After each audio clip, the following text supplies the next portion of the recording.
ઉનાળાના દિવસો ચાલુ થઈ ગયા છે અને અમારા ફિમેલ પેશન્ટ્સ ઊંધવા એટલે કે યુટીઆઈની કમ્પ્લેન્સ લઈને આવે છે.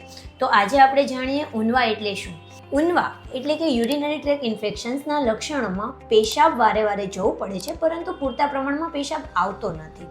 પેશાબમાં થોડી ઘણી સ્મેલ આવે છે અને પેશાબનો કલર ચેન્જ થઈ જાય છે. પેશાબમાં જલન થતી હોય છે અને પેડુના ભાગમાં દુખાવો થવા લાગે છે. અમુક ટાઈમે થોડો ઘણો માઇલ્ડ ફીવર આવવાના ચાન્સીસ રહેતા હોય છે, પરંતુ જો ઇન્ફેક્શન્સનું લેવલ વધી જાય તો તેના લીધે ફીવર હાઈગ્રેડ પણ થઈ શકે છે. ઉનાળામાં ઊંધવા થવાના કારણો 2 છે. સૌપ્રથમ તો ગરમીના લીધે સ્વેટિંગ વધી જાય છે અને જો પૂરતા પ્રમાણમાં પાણી ન પીવામાં આવે તો ઇન્ફેક્શન્સના ચાન્સીસ વધી જતા હોય છે.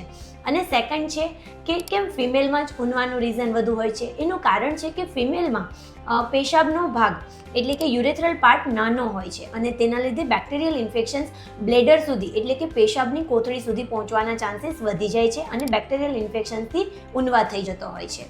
જો આ ઉનાળામાં તમે ઊંધવાથી બચવા માંગો છો તો કમેન્ટ કરો યુટીઆઈ અને હું તમને ડીએમ કરીશ કે કઈ સમર ટિપ્સ તમારે ફોલો કરવી જોઈએ.